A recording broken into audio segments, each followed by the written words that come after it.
marka hore waftiga hogaaminayo ugaasku guud sida daarood iyo ismada la socda shananada saraakiisha sarsare ee magacyada halkan ilaa xildhibaan kale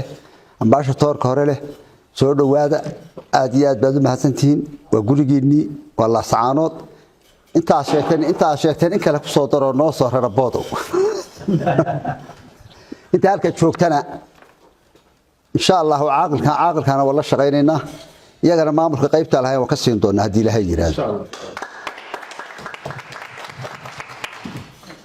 halkaas waa halka laba reer isku burjeebay ahaayeen aad isku jecel in badan Soomaalidu isku xamanaysay ilma reer soo kordhiyay in badan xagga u soo rara kuwa dhibta badan noo soo rartaan halkan ku soo rara oo aan soo xoojiyeen halkaasina waa inta tanaad ka hadasheen ee dhibaatada gudihiisa dhamaynayna waa arrin sahlan nibaa wuxuu yiri waxaan cusleeyo culusi haddaan fududeynayna waa fududi qoladan dhibaatada waxaan ka codsanaya wax fudud oo aan cuslayn oo saacado ku dhamaan kara inaan ka dhigin buuro waxaan rabaa 3 kelmood inaan xusuusiyo dadka halka jooga ama media laga dhageysto meeshan waxa ka dhacay waa loog waxaan rabaa waftigan uu hogaaminayo ugaasku intaanay tagin inay arkaan xabaal wadareedadii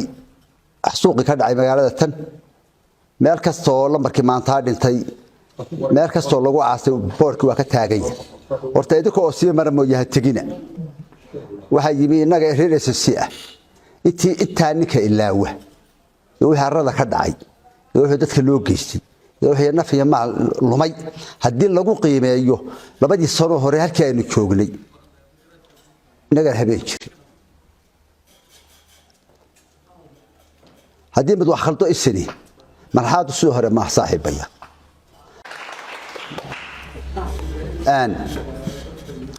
arrintan meesha taala iyo maamulkan sida aynu ku dhisnay maaha wax sahlan saaqba 40 sano la wareegaya waana la laayay 40 sanadood bicilla la taagan yihiin halka kula go'doomeen waana la laayay barti wali la taagan yihiin masaxba 3 bilood iyada la gaarin in baytu meel farkufiq ka sameeyo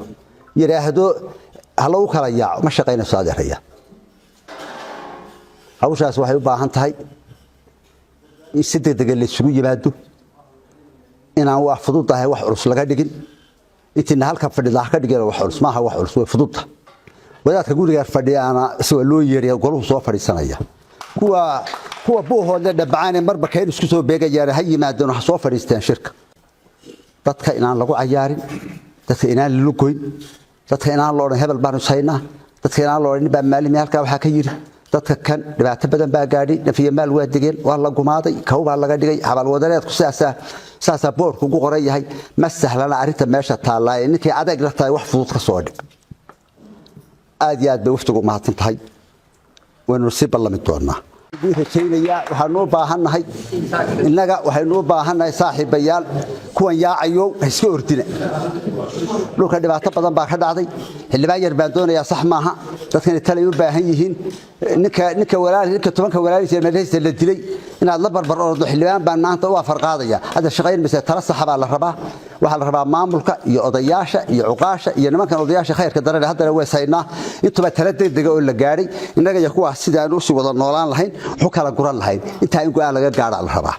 laakiin oday hebel halka ay fadhiiso hebel farta ku fiiq qaaro halka taga intaas oo dhan waa jab hadii alihiin la yatarada dhulka dhigno ilaguna saacadaha fooda inagu soo 4 saac fooda inagu soo haya tala islaamnimo ah oo ilaaha ka baqa oo aan munaafiqnimo ahayn mid isugu imanayna